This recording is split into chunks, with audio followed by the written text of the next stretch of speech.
He's a University of Regina graduate with a Bachelor of Science. And he's also a local entrepreneur and businessman. And I'll let him talk a little bit about himself. Thank you very much.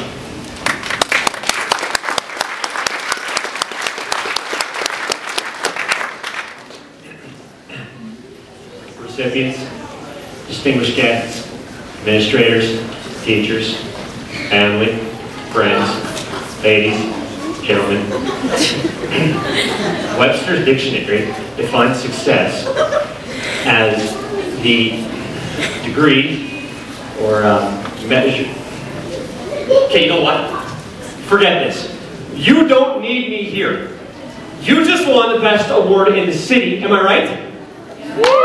It is time to party. It is time to party. Let's get this going here. Let's get a little bit of this up, a little bit of that, and there.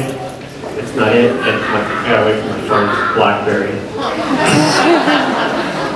Okay, here we go. Okay, let's get this queued up. That already go. Okay, here we go. Okay.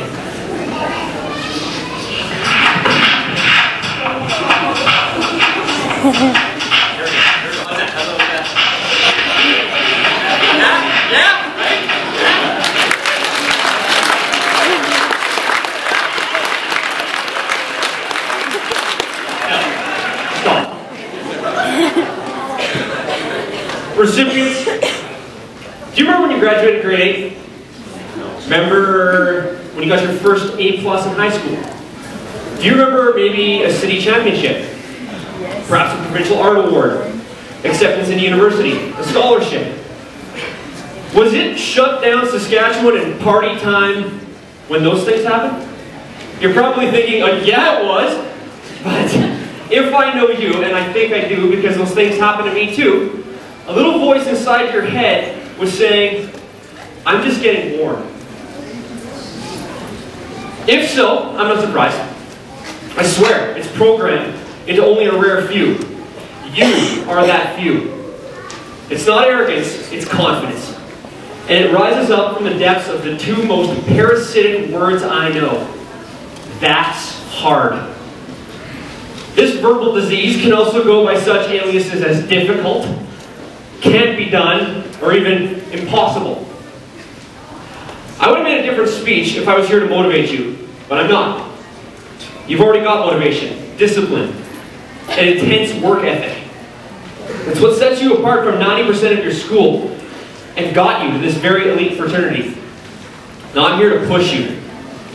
I'm here to be your very own time machine, and using my life as an example, give you an idea of what life has in store for you over the next dozen, plus 2, years of your life. So, here is some of my list. In grade 8, not only was I the target of resident bullies and needed to learn how to fight just to make it through class, but my very own vice principal declared I'd never make it past high school. At 19 years old, I was underweight, so I lifted weights every other day for 8 months. Barely gained a pound. I started up a little bit of a company. When it came time to advertise, my business partner and I gambled tens of thousands of dollars that we didn't even have to buy a dragon boat. We thought we'd be like Remax, and we had this big larger-than-life icon. In the first year that it took to build that, we didn't make a penny.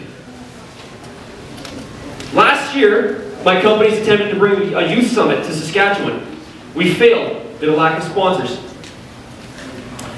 1 month ago, my dad was diagnosed with an incurable form of cancer resulting from working with asbestos in construction while trying to provide for his family.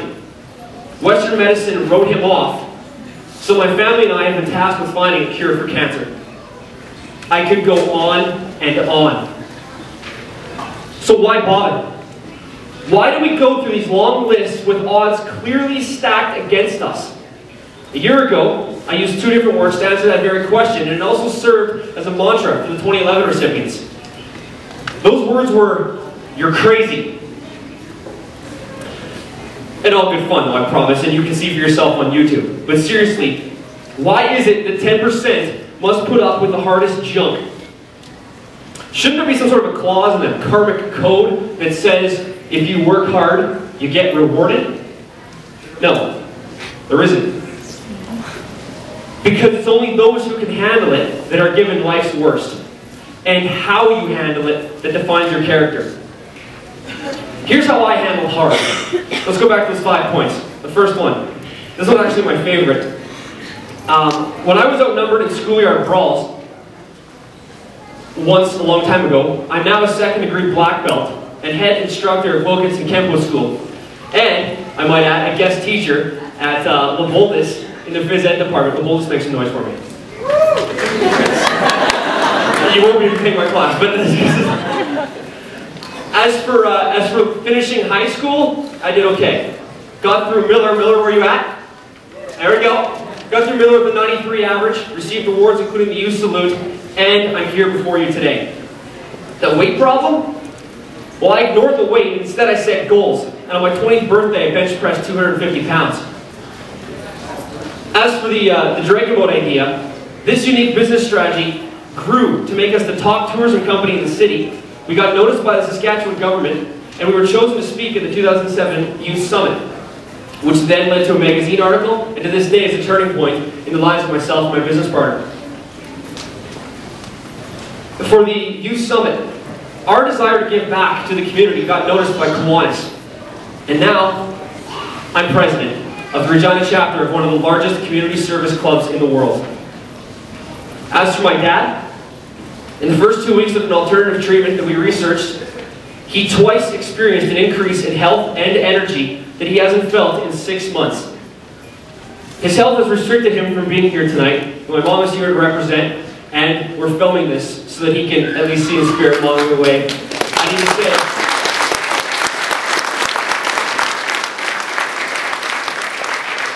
thank you both. I would be nothing without the two of you. Now here's the secret for beating this hard stuff. We'll make this our little alumni-only thing, right? Okay, as you go on to great things in life, and believe me, that's going to be a fact that is going to happen, you're going to hear it's hard. All right, when you do, and I don't care if it is 1 minute from right now, what I want you to do is I want you to stop what you're doing, perhaps clear an open space, make some room.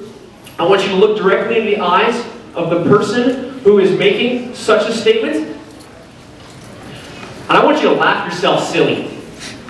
I'm talking like knee slapping, tear jerking, maybe a little pee. I joked at the start of this speech, but I wasn't really that far off. You don't need affirmation from the alumni.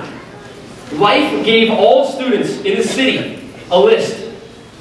You were given the hardest lists. And not surprisingly, you danced through them all. Much better than me a few minutes ago too, I might add. Feel proud and walk with confidence no matter what your next list looks like.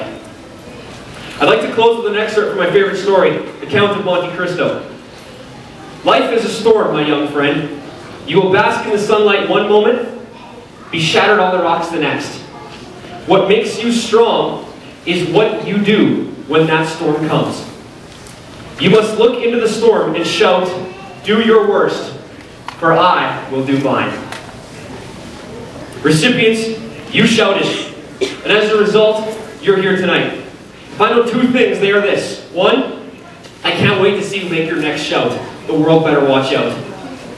Two, as your personal time machine, I can speak to this storm called life, and you know what I can tell you about life? It's hard. You're going to do just fine.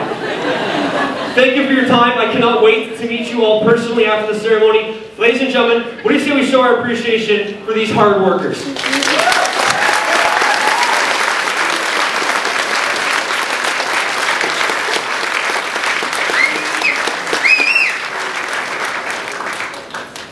Now you know why we invite him back every year.